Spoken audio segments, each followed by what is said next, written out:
something here. This guy makes one of his claims. He makes the claim that ISIS is driving down oil prices. And I'm saying off the top of my head, there's no way that this group, I know they control some oil wells in Syria, and Syria doesn't produce squat, even if they controlled all the oil wells in Syria. I don't even think they're a member of OPEC. Yeah. And we looked it up after the show. They're nothing. And then in western Iraq, in the desert there, part of the problem that the Sunnis have with all this is that they're not going to get any oil if you divide up the country. And, most of the oil is in the south and in the north. And so anyway, we looked this up after the show because we didn't have stats in front of us, but I kept swearing that the ISIS oil production's got to be a drop in the bucket. So we look it up. 2015, global oil production, ISIS produced not 4%, not 0.4%, 0.04%, less than 0.1%.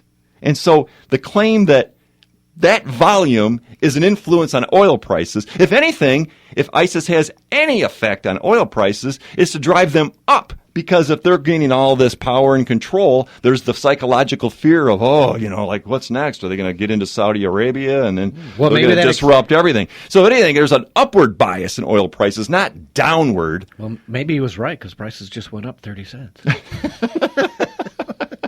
And my analogy that we talked about off the air was that, let's say Ann Arbor gets 7 inches of rain in an hour and the streets are flooded and there's water everywhere, and I go out with a Dixie cup full of water and throw it into the river that's on Packard, and, what everyone was saying, Brandon Drake caused it to flood in Ann Arbor. Yes. Yeah. Please. Drop in the bucket. So anyway, I had to vent that because we looked it up, and again, 0.04%. That's the accountant in you coming out. Dude. Yeah. That's what it is. Well, there was big news yesterday. Your buddy, Chris Christie, who I like dropped him. out. Yeah, I kind of liked him too. He was probably fourth for me down the list. Mm-hmm. And he came out with an endorsement yesterday. Derek, you got that second track down there? Let's play that from Chris Christie. Is he endorsing In-N-Out Burger again? Maybe. Oh, you mean a candidate. Okay. It is my honor and my privilege to introduce the next president of the United States, Donald Trump. Donald Trump added a little Jersey pride to his Texas swagger in Fort Worth today. Former presidential candidate Chris Christie officially endorsing the frontrunner. What I really was happy with is this one right here. So, Chris, thank you. We love you, man.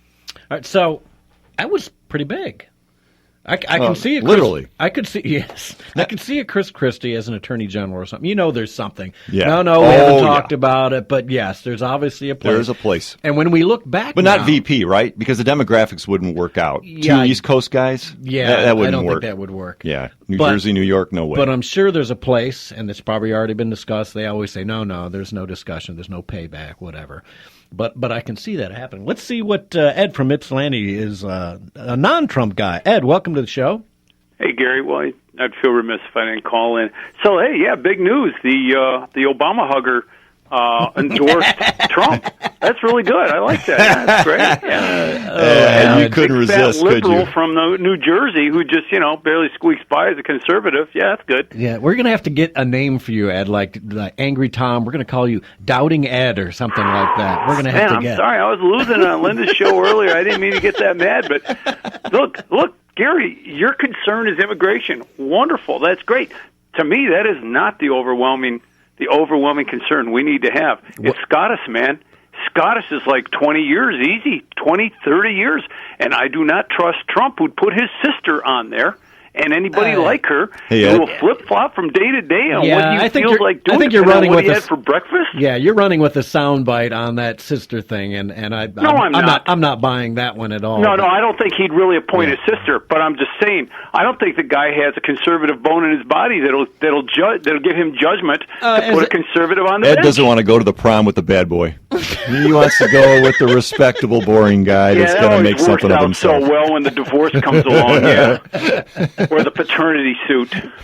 Yeah, the SCOTUS appointment is huge in the terms of Donald Trump. I don't know who he would appoint, and that's one of those items that we really have to look at. Well, but, I think I don't mean to cut you off. I'm sorry. Well, look, hey, your buddy Obama was just going to put Sandoval in. I kind of called I'm that, going to too. unfriend you, dude. I'm going to just unfriend you. That's rude. Scandalous calumny. But Sandoval turned it down. So I thought that was quite a bit of gamesmanship from Obama trying to put a Republican governor who I don't think is particularly conservative either. But, it was him trying to make the Republicans look bad. And thankfully Sandoval said, nah, take me out of the running. I don't want to screw my own party over. Maybe you should put Lindsey Graham on there. No, you should put Christie on there. Well, maybe that's in the works. Would you be happy with a Christie as a Supreme Court nominee? No.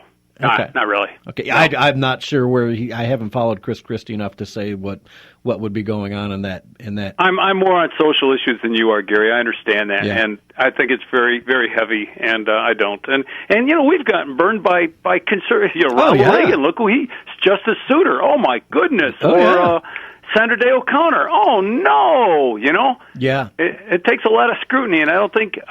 Well, look, even Cruz, made he wrote the letter that got Roberts in, right? So you can never tell what's going to happen with these guys that get in there. So even if Ted got the nominee and was able to pick, there's nothing saying that the guy he picked couldn't change his mind or get blackmailed or something else could sway him to be more liberal. Now, there's one appointee. Taxes where there aren't, I know there's one appointee that Ed and I will totally agree on, and Gary and I think you'll be on board too, is like for the FBI, head of the FBI, director. Ed, what do you think? Sledgehammer. Oh, yeah. Trust me, I know what I'm doing. I will be on board with that, yes. Have a good day. All right, You thanks, too. Ed. Take care. Bye. All right, so, for a lot of people, the SCOTUS thing is now like the number one issue for me. But for me, it's still immigration. This is a matter of survival. This country is not going to survive another Clinton or a Sanders or, frankly, an establishment Republican because we know what will happen.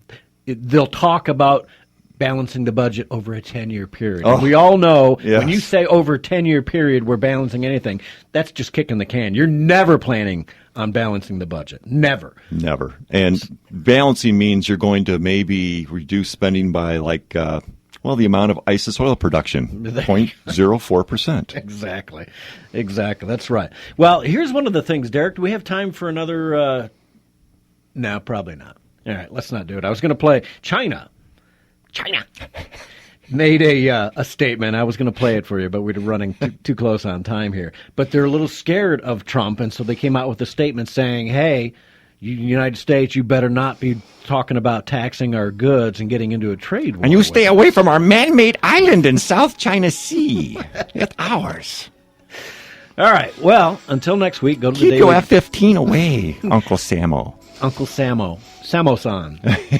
All right, until next week, go to thedailydrift.com. Stay informed. Get on social media. If you're not on it, follow me at Gary Daily Drift or on Facebook. Just look me up, Gary Wellings. I'm an easy man to find. Till next week. See you then. Adios.